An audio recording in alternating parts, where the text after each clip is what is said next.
চলে এসেছি আজ তোমাদের যে সম্প্রতি রেলওয়ে এএলপি এক্সাম কমপ্লিট হয়েছে সেই এক্সামের ম্যাথের অ্যানালাইসিস নিয়ে। যে এক্সাম হলে বসে কয়েক সেকেন্ডের মধ্যে যা চোখের দেখায় ম্যাথ কীভাবে সলভ করতে হয় না তার টেকনিক নিয়ে অলরেডি কিন্তু একটি ক্লাস দেওয়া আছে। যারা দেখোনি আমি বলবো যাও, অবশ্যই দেখে এসো, তবে বুঝতে পারবে যে ম্যাথ এতটা সোজা, এতটা ইজিভাবে সলভ করা যায়। দেখা মাত্রই সলভ, ইয়েস, দেখা মাত্রই না সলভ হয়। তা তোমরা সবাই কমেন্টে জানিয়েছিলে যে স্যার প্রতিটা শিফটের ম্যাথের অ্যানালাইসিস করাতে। তা চলে এসেছি আজ তোমাদের মাঝে কি 27 তারিখের সেকেন্ড শিফটের ম্যাথের অ্যানালাইসিস নিয়ে, যে আমরা কয়েক সেকেন্ডের মধ্যে ম্যাথ কীভাবে সলভ করব। তা চলো এবার আর কথা না বাড়িয়ে ক্লাস শুরু করা যাক। তা চলো এবার প্রথম প্রশ্ন দেখে নেওয়া যাক। দেখো কি বলেছে, যে 24% হ্রাসের পরে একটি পণ্যের দাম 988 টাকা হয়, তা ওই পণ্যের প্রকৃত দাম কত ছিল? তাহলে বলো এবার। দেখো এই টাইপের প্রশ্ন জানো ক সেকেন্ড লাগবে? 3 সেকেন্ড লাগবে। 3 সেকেন্ডের বেশি লাগার তো প্রশ্নই আসে না। আর যারা প্রপার আমার পুরো ক্লাসগুলো দেখে না তাদের তো 3 সেকেন্ডও লাগবে না। তারা কি দেখবে জানো? ডাইরেক্ট অপশান দেখবে, ডাইরেক্ট অপশান দেখবে আর বলবে যে এটা আনসার। ঠিক তোমাদেরকেও রিকোয়েস্ট করছি যে তোমরা পুরোটা ক্লাস মনোযোগ সহকারে দেখবে, তাহলে আসন্ন যে তোমাদের এনটিপিসি বলো কি রেলওয়ে জেই বলো কি গ্রুপ ডি এক্সাম বলো, এই টাইপের প্রশ্ন না আসবে এই প্যাটার্নে। আর যখনই আসবে তোমাদের কষে গেলে জানো তো ধুলোর বেগে যাস তোমরা এই টাইপের প্রশ্ন সলভ করে আসবে। সিলেকশন বাবা তোমার নিশ্চিত। অঙ্ক পুরোটা কমপ্লিট করে এসো, 100% দেখবে সিলেকশনের দরজাটা অটোমেটিক্যালি খুলে গেছে। তা চলো এবার দেখো, বলেছে যে 24% হ্রাসের পরে 988 টাকায় বিক্রি। তাহলে 24% যদি আমি ছাড় দিই তাহলে আমার বিক্রি দাম কত পার্সেন্ট পড়ে যাচ্ছে? তোমরা অবশ্যই বলতে পারবে যে 76% স্যার বিক্রি দাম পড়ে গেছে। তার মানে 76% বিক্রি মানে কত বিক্রি বলেছে? 988 বিক্রি। তাহলে বলেছে বলো তো 100% মানে কত? প্রকৃত দাম বলেছে না, আর প্রকৃত তো 100% হবে। তাহলে বলো 76-এর সাথে কত গুণ করে 988 চলে আসে আমাদের? 13 গুণ হবে না? কি করে স্যার আপনি এত কনফিডেন্সের সহিত বলেন? আরে মুশকিল, তাকাও না এখানে একক ঘরের সংখ্যা কত রয়েছে? 6। তাহলে দেখো তো এখানে সবার 0 0 0 কেটে দাও, তুমি মনে করে ধরবে না। তাহলে দেখো তো আমরা যদি 6-এর সাথে 2 গুণ করি, আমার কি 6 2 কত আসবে? 12। 12-এর একক ঘরের সংখ্যা কত আছে? 2। কিন্তু আমাদের দেখো তো একক ঘরের সংখ্যা কত রয়েছে এখানে? 8। আমাদের 8 আসতে হবে না? মানে 76-এর সাথে এখানে সংখ্যা গুণ করে কত আসতে হবে আমাদের? 988। আর 988-এর একক ঘরের সংখ্যা কত রয়েছে আমাদের? 8 রয়েছে। তাহলে বলো এবার 6-এর সাথে 1 গুণ করে কি 8 হবে? হবে না। 6-এর সাথে 4 গুণ করে কি একক ঘরের সংখ্যা 8 আসবে? আসবে না। তাহলে এগুলো কেটে দাও না। তাহলে দেখো 6-এর সাথে 3 গুণ করে একক ঘরের সংখ্যা 8 চলে আসবে। তার মানে অপশান এই চলে আসবে কারেক্ট অ্যান্সার। দেখো তার মানে কি, এর সাথে 13 গুণ মানে 100-র সাথেও 13 গুণ করে দাও, তাহলে চলে আসলো 1300 টাকা, চলে আসলো কারেক্ট অ্যান্সার। বলো এবার, যদি উপস্থিত বুদ্ধি থাকে আসবে কোথা থেকে? আরে মুশকিল, এর জন্য তো তোমাদের সাথে রয়েছি না। এফবিআই মানে কি ক্রান্তিকারী, চারোদিকে ছড়িয়ে দেওয়া এই ক্লাসটা, যাদের তারাও এই টাইপের প্রশ্ন দেখে না এক্সামে জাস্ট ধুলোর বেগে প্রশ্ন সলভ করে আসতে পারে। যা শুধু দেখবে যে 76%, আরে মুশকিল ইউনিট ডিজিট কত আছে? 6 আছে। তাহলে এখানেও ইউনিট ডিজিট ধরে আমরা কি করবো? গুণ করে দেখবো। তার আমাদের কত আসতে হবে? 8। জাস্ট এইটুকু লজিক লাগাবে। এর জন্য খাতা পেন ব্যবহার করবে তোমরা, কোনোদিন করো না। তাহলে আমার দুঃখ যে তোমাদেরকে আমি শেখাতে পারিনি যে তোমরা খাতা পেন তোমাদের লেগেছে। তা চলো এবার আর কথা না বলে পরবর্তী প্রশ্নে যাওয়া যাক। এই প্রশ্নটি দেখো কি বলেছে, যে বার্ষিক কত শতাংশ সরল সুদের হারে 5 বছরে 1300 টাকা মূলধন থেকে সরল সুদ হিসাবে 520 টাকা পাওয়া যাবে? দেখো এতটা সোজা প্রশ্ন এসছে বাবা, একদম বাচ্চাদের প্রশ্ন। বলেছে কি চেয়েছে আমাদের? আর এর মান চেয়েছে। আর এটা তো সবাই জানে যে আমাদের সরল সুদের ফর্মুলা কি? I = P × T × R/100, তাই না? যারা ফর্মুলা প্রেমী ফর্মুলা বসিয়েও করতে পারো। যে সুদ দিয়েছে 520, তাহলে লেখো আসল কত আমাদের? 1300। লেখো টাইম কত দিয়েছে আমাদের? টাইম বলেছে 5 বছর। আর এর মান দেয়নি, বাই 100, ব্যাস 00 00 কাটো। তাহলে এই নাও 4 13 চলে এসেছে কত? 52। আর এখানে কেটে দাও 5 দিয়ে, 5 8 40। এই নাও 8% পেয়ে গেছি। কার মান? আর এর মান কোথায় রয়েছে? Option D. তাহলে অপশান ডি চলে আসবে আমাদের কারেক্ট অ্যান্সার। তা চলো এবার পরবর্তী প্রশ্নে যাওয়া যাক। দেখো এই প্রশ্নটি কি দেখো বলেছে, যে 3 6 8 10 12 14 18 24 এবং 31 এই পর্যবেক্ষণগুলির গাণিতিক গড় নির্ণয় করুন। দেখো এতটা সোজা প্রশ্ন দিয়েছে, আর তোমাদের এই টাইপেও কিন্তু তোমাদের প্রপার ক্লাস দেওয়া আছে এবং বারবার করে তোমাদেরকে বলা হয়েছে যাও এই ক্লাসটা পুরোটা মনোযোগ সহকারে দেখবে এবং তোমরা তোমাদের বন্ধুদের মধ্যে শেয়ার করবে যাতে তারাও এই ধরনের ট্রিক্স শিখে নিতে পারে। দেখো সেম টু সেম প্রশ্ন তোমাদের এসছে, তোমাদের দেবা কি স্ট্যাটিস্টিক্স বা রাশি বিজ্ঞান বলে দেখো প্লে লিস্টে যাও, দেখো ক্লাস দেওয়া আছে। আর দেখো এটা একদমই সোজা প্রশ্ন দিচ্ছে, একদম সোজা প্রশ্ন, এত সোজা প্রশ্ন যে আরবি তুলেছে কি বলবো। আর চলো দেখো বলেছে কি এর গড় নির্ণয় করতে বলেছে। আর গড় বলতে আমরা কি জানি, গড় বলতে জানি আমরা যে কটা সংখ্যা দেবে প্রত্যেকটা সংখ্যাকে কি করব, যোগ করব, যোগ করার পর যোগফল যা হবে টোটাল যে কটা সংখ্যা আছে তত দিয়ে কি করব আমরা ভাগ করে দেব। তাহলে এখানে কি করব আমরা দেখো, তার মানে 3 যোগ 6 যোগ 8 সবাইকে কি করে দেবো আমরা এভাবে যোগ করে দেবো, তাই না? এখানে যোগ সিম্বল বসিয়ে দাও, যোগ করে দাও সবাইকে। তাহলে যদি আমরা 3 6 8 10 12 14 18 24 আর 31 সবাইকে যদি যোগ করি তাহলে কত চলে আসছে আমাদের, যোগ করলে চলে আসছে আমাদের 126, 126 চলে আসছে। এবার দেখো তো কটা সংখ্যা আছে, 1 2 3 4 5 6 7 8 9টা, 9টা সংখ্যা আছে। তাহলে কি করবো, টোটাল যোগফলকে 9 দিয়ে ভাগ করে দেবে, তাহলে চলে আসবে তো 9 14 হয় 126। তাহলে এই নাও 14 চলে এসছে, কারেক্ট আনসার কোথায় রয়েছে, অপশান এ। অপশান এ চলে আসলো কারেক্ট আনসার। দেখো কিছু করার নেই, এত সোজা প্রশ্ন দিয়েছে, বাট প্রশ্ন দিয়েছে তাই তোমাদের সলভ করে দিলাম, নাহলে এত সোজা প্রশ্ন তো আবার সবাই পারবে।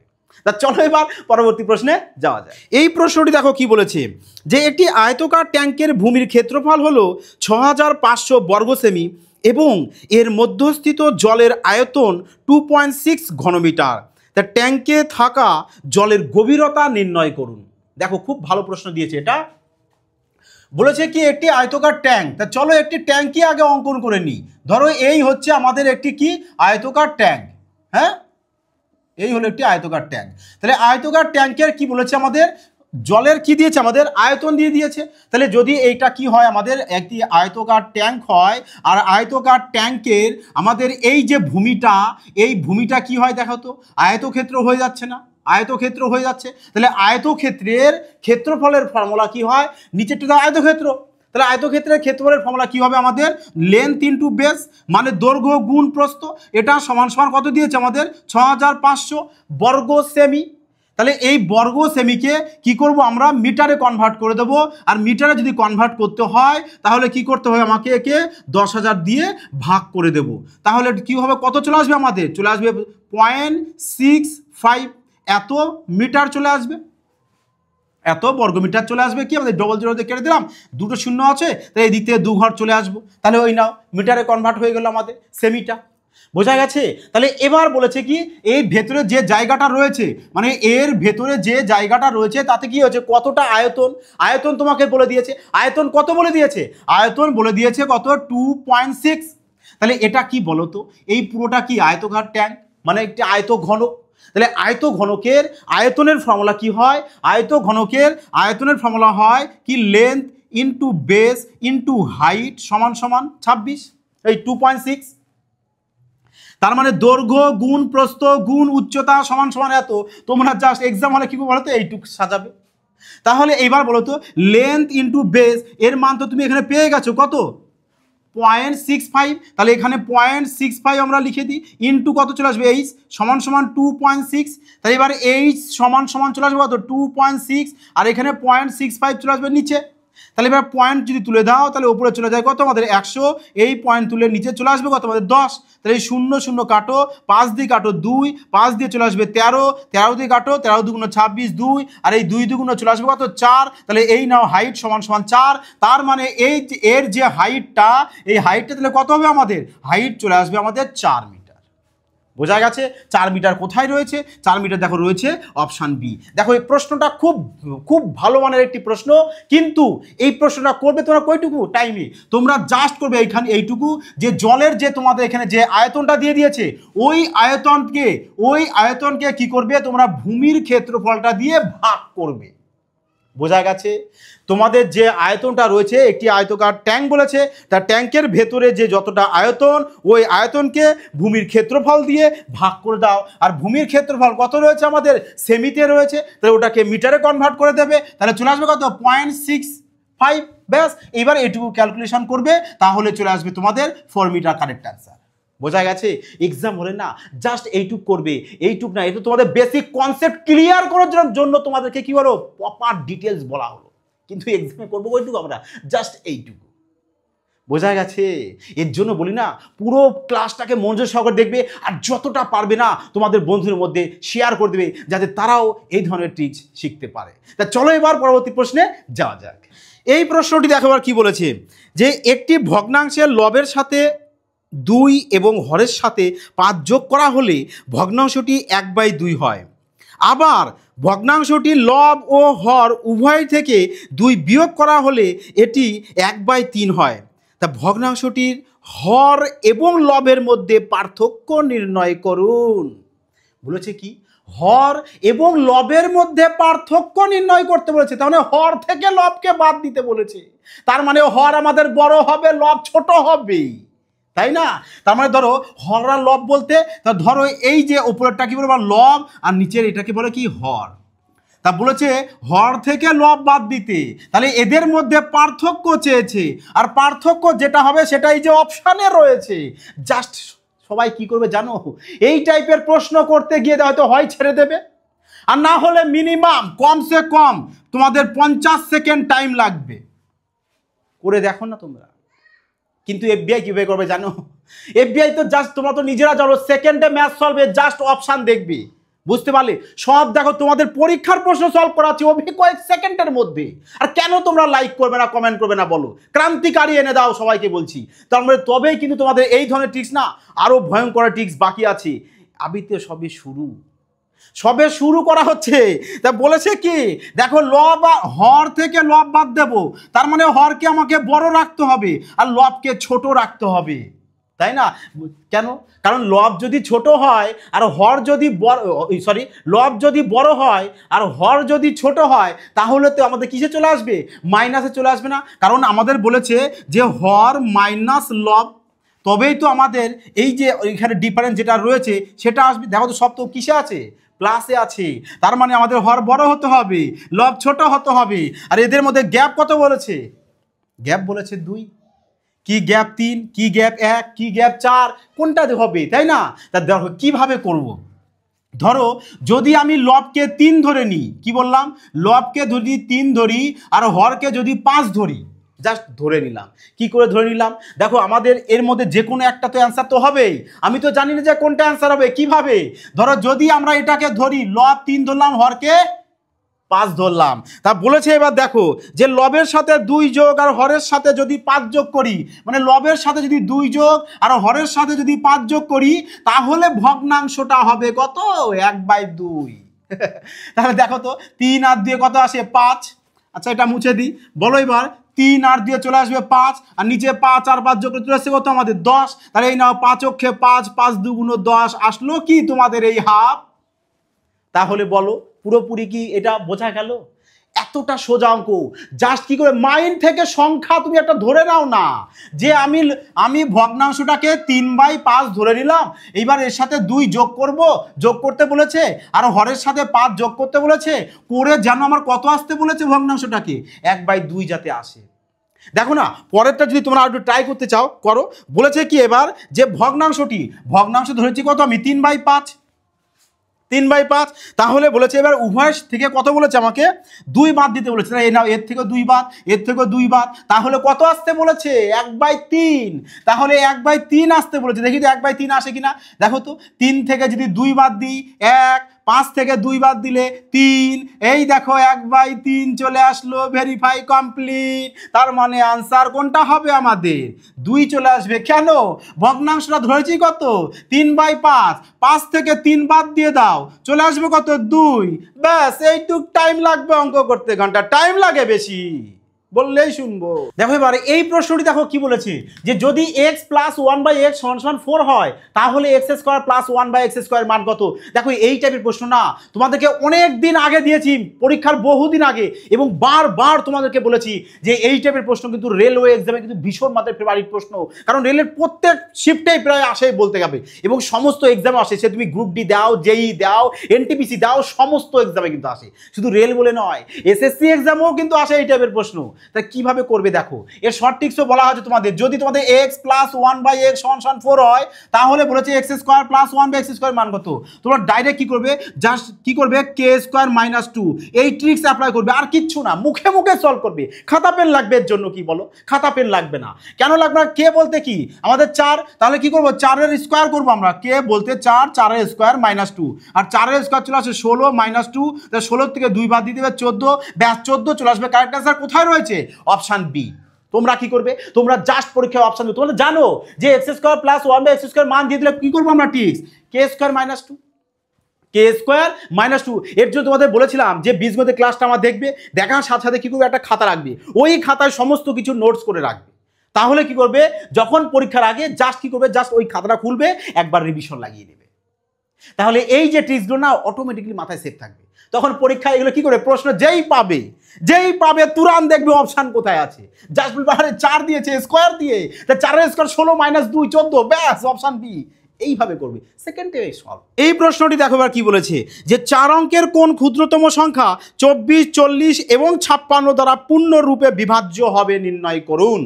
দেখো এই টাইপের প্রশ্ন তোমাদেরকে আমি গলা ফারকে বলেছি যে যাও পুরোটা ক্লাস মনোযোগ সহকারে দেখবে, কারণ এই যে তোমাদের দেখো, যাও প্লেলিস্টে দেখো যে মিসাইল ট্রিক্স বলে তোমাদের দুটো ক্লাস দেওয়া আছে, এবং তখন বলা হয়েছে তোমাদের এই টাইপের প্রশ্ন সমস্ত এক্সাম বসবে। তাতে তুমি রেলের পরীক্ষায় বসো, তুমি পুলিশ লাইনে এক্সামে বসো, তুমি এসএসসি যে কোনো এক্সামে বসো, আসবেই একটি প্রশ্ন, অলরেডি দেখো চলে এসছে। তাহলে এই টাইপের প্রশ্ন কি করবে জানো তো, সবাই বলেছে না যে 24, তারপর কত বলেছে, যে 24, 40 ও 56 দ্বারা বিভাজ্য। সবাই কি করবে বলো তো, এইভাবে এলসিএম করবে। বলেছে না যে 4 অঙ্কের ক্ষুদ্রতম সংখ্যা, এইভাবে এলসিএম বের করবে, বের করে 4 অঙ্কের ক্ষুদ্র সংখ্যাকে কি করবে, এলসিএম দিয়ে ভাগ করবে, ভাগ করে অনেক, বাবা অত কিছু বলা দরকার নেই, তারা অতটা করতে করতে তুমি কি করবে, এই টাইপের অঙ্কটা অপশন থেকে সলভ করে ফেলবে। কিভাবে দেখো, তোমাদেরকে বলা হয়েছিল যে তোমরা কি করবে, তোমাদের মিসাইল বলে না, মিসাইল নাম্বার বলে কিছু ট্রিক্স ওখানে দেওয়া আছে, যাও দেখে এসো, তবে বুঝবে, মজা লাগবে এই টাইপের প্রশ্ন করতে। দেখো কোনো কিছুই করবো না, জাস্ট ম্যাথ সলভ হয়ে যাবে। বলেছে দেখো তো, আগে দেখো অপশন ফলো করো একটু ভালো করে, যে দেখো তো সবার শেষে 0 0 0 0 আছে না, তাহলে আমরা কি করবো, সবার শেষে জিরোগুলোকে ক্যান্সেল আউট করে দেবো। প্রথম কাজ এটা, 0 ক্যান্সেল আউট করলাম।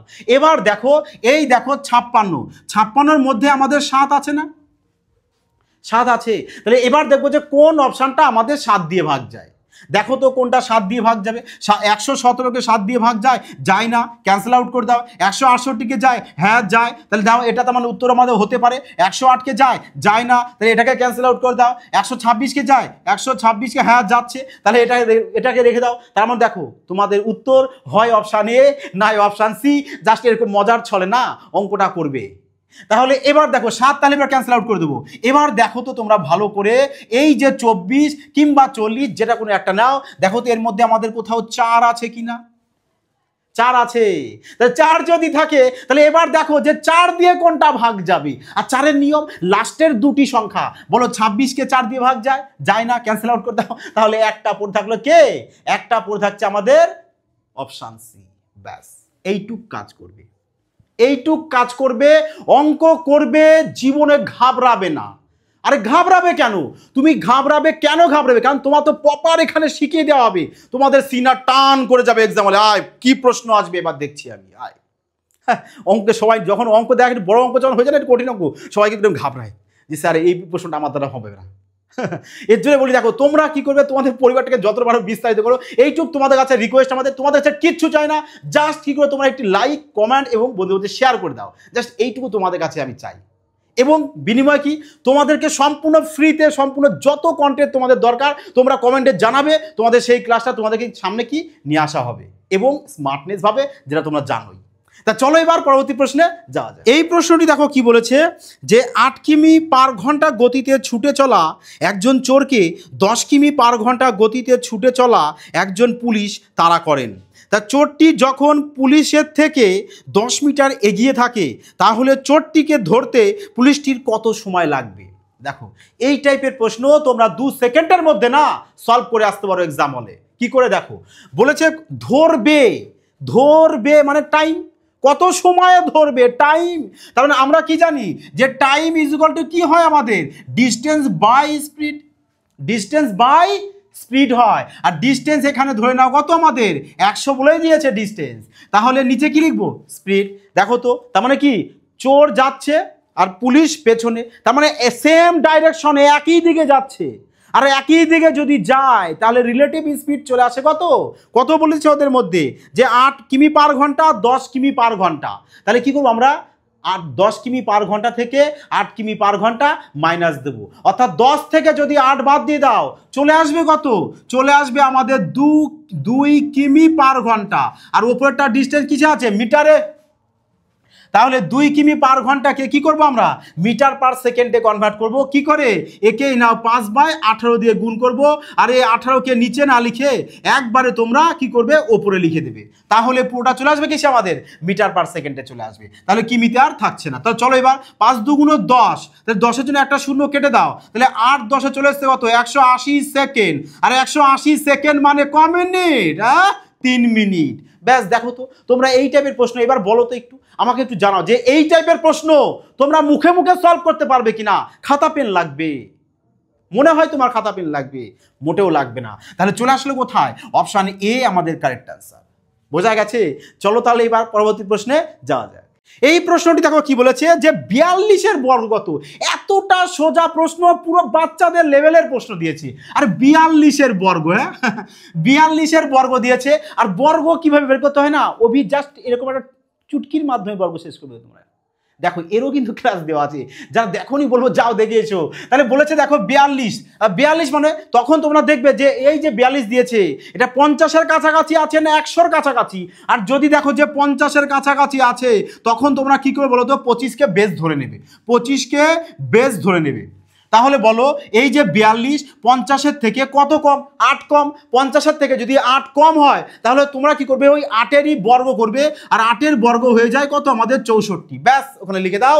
এবার 50 থেকে যেহেতু 8 কম হয়েছে তাহলে বেস ধরতে বলেছিলাম কত 25, তাহলে এই 25 থেকে তোমরা ওই 8 বাদ দিয়ে দেবে, চলে আসবে কত 17, তাহলে এখানে লিখে দাও 17, তাহলে চলে আসলো কত আমাদের 1764 কারেক্ট আনসার। কোথায় রয়েছে অপশন ডি, অপশন ডি চলে আসবে কারেক্ট আনসার। এই টাইপের প্রশ্ন না জাস্ট তোমরা ধুলোর বেগে এইভাবে উড়িয়ে দেবে, বোঝা গেছে।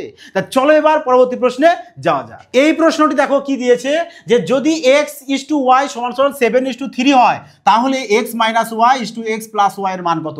এতটা ইজি প্রশ্ন দিয়েছে।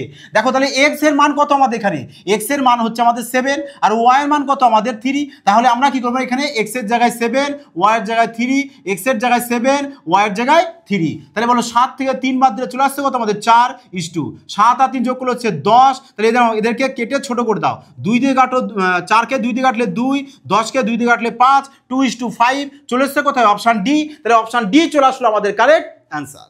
তা চলো এবার পরবর্তী প্রশ্নে যাওয়া যায়। এই প্রশ্নটি দেখো কি বলেছে এবার যে একটি গোলকের পৃষ্ঠতলের ক্ষেত্রফল হয় এত বর্গ সেমি হলে সেই গোলকের ব্যাস কত হবে। তাহলে তোমাদেরকে দেখো যখন পরিমিতির ক্লাস করায় যারা দেখোনি আমি রিকোয়েস্ট করবো অবশ্যই যাও দেখে এসো, তবে বুঝবে যে পরিমিতির অঙ্ক না বিনা ফর্মুলা ছাড়াও কিন্তু করা যায়। তাহলে দেখো এখানে বলেছে কি যে পৃষ্ঠতলের ক্ষেত্রফল দিয়েছে, তাহলে আমাদের কি করতে হবে পৃষ্ঠতলের ক্ষেত্রফলের ফর্মুলাই ইউজ করতে হবে, কারণ তোমাদের বলা হয়েছে যে পরিমিতির অঙ্কে যা বলে দেবে তারই ফর্মুলা তুমি ইউজ করবে। তাহলে এখানে বলেছে পৃষ্ঠতলের ক্ষেত্রফল দিয়েছে, তাহলে আমরা পৃষ্ঠতলের ক্ষেত্রফলের ফর্মুলা ইউজ করব কত 4πr², এটা হলো গোলকের পৃষ্ঠতলের ক্ষেত্রফল। তাহলে এই ক্ষেত্রফল সমান কত 2124 পূর্ণ 4/7, তাহলে এখানে 4 বসে যাবে, পায়ের মান কত হয় 22/7 ইন্টু r² সমান কত চলে আসছে সমান চলে আসবে 2124-এর সাথে 7 গুণ করব, গুণ করে যা হবে তার সাথে কি করব আমরা 4 যোগ করব, তাহলে চলে আসবে কত আমাদের 14,872/7। তাহলে এবার দেখো 7 আর 7 কেটে দেবো, তাহলে এবার 4 দিয়ে কেটে দাও, 4 দিয়ে চলে আসছে 3 4 12, 4 7 28, 4 8 72, তাহলে কত এসছে 4 দিয়ে কেটে 3718। এবার 3718কে না 22 দিয়ে কেটে দাও, 22 22 6 22 132 আর তাহলে 9, তার মানে 169, তাহলে চলে এসছে কত আমাদের r² সমান 169। এইবার এই যে স্কোয়ারটা আছে না এই স্কোয়ারকে যদি ওপাশে দিয়ে দাও তাহলে √ওভার হয়ে যাবে, তাহলে r এর মান চলে আসবে কত 13। আর বলতে হচ্ছে কি ব্যাসার্ধ, তাহলে ব্যাসার্ধ যদি 13 হয় তাহলে ব্যাস কি হয়, ব্যাস হয় ব্যাসার্ধের দ্বিগুণ। তার মানে 13কে যদি 2 দিয়ে গুণ করে দাও তাহলে চলে আসবে কত, 26, আর এই 26টাই হচ্ছে কি তোমার ব্যাস। বোঝা গেছে? আশা করি বুঝতে পেরেছো। তা চলো এবার পরবর্তী প্রশ্নে যাওয়া যায়। এই প্রশ্নটি দেখো কি বলেছে, যে স্বর্ণার ব্যয় তার সঞ্চয় থেকে 125% অধিক, যদি তার ব্যয় 6% হ্রাস হয় এবং সঞ্চয় 26.5% বৃদ্ধি হয়, তাহলে তার আয় কত শতাংশ বৃদ্ধি পাবে?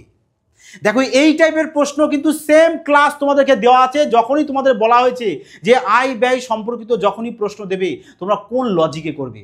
যারা দেখোনি, আমি তোমাদেরকে বারবার আবার রিকোয়েস্ট করছি, যাও ক্লাসটি দেখে এসো। কারণ যদি কারো তোমাদের এনটিপিসি বলো কি জেই বলো কি গ্রুপ ডি এক্সামে বসবে বলে স্বপ্ন দেখছো, তাহলে কিন্তু আমি বলবো ক্লাসটি তোমাদের জন্য ভীষণ গুরুত্বপূর্ণ। কারণ এই টাইপের প্রশ্ন আসলে তোমরাও না জাস্ট মজার ছলে এক্সামে সলভ করে আসবে। বলেছে দেখো কি, যে কি ট্রিক্স অ্যাপ্লাই করবে, যে ইনকাম সমান সমান কি এক্সপেন্ডিচার প্লাস সেভিং। যখনই এই টাইপের প্রশ্ন দেবে তোমরা এই লজিকটাই অ্যাপ্লাই করবে। ইনকাম বলতে কি আমাদের আয়, এক্সপেন্ডিচার বলতে হচ্ছে কি আমাদের ব্যয়, আর সেভিং বলতে হচ্ছে কি আমাদের সঞ্চয়। তাহলে এবার কি বলেছে দেখো, যে স্বর্ণার ব্যয় তার সঞ্চয় থেকে 125% বেশি, তার মানে ব্যয় তার কি বলেছে সঞ্চয়, বলেছে ব্যয় সঞ্চয় থেকে 125% বেশি। তার মানে যদি সঞ্চয় 100 হয় তাহলে ব্যয় কত হয়ে যাবে, ব্যয় হয়ে যাবে আমাদের 225। কারণ সঞ্চয় 100, তাহলে 125% বেশি, 100 থেকে আরো 125 বাড়িয়ে দাও, 225 চলে আসবে। তাহলে এই নাও 25 দিয়ে কাটো, 9 25 225, একেও 25 দিয়ে কেটে দাও, 4 25 100, 9:4 চলে এসছে। তাহলে এই নাও এখানে লিখে দাও 9 ব্যয়, আর সঞ্চয় কত এসছে 4, তাহলে এখানে সঞ্চয় লিখে দাও 4। তাহলে এবার বলো, ব্যয় যদি 9 টাকা আর সঞ্চয় যদি আমাদের 4 টাকা হয়, তাহলে ইনকাম চলে আসবে কত আমাদের 13 টাকা।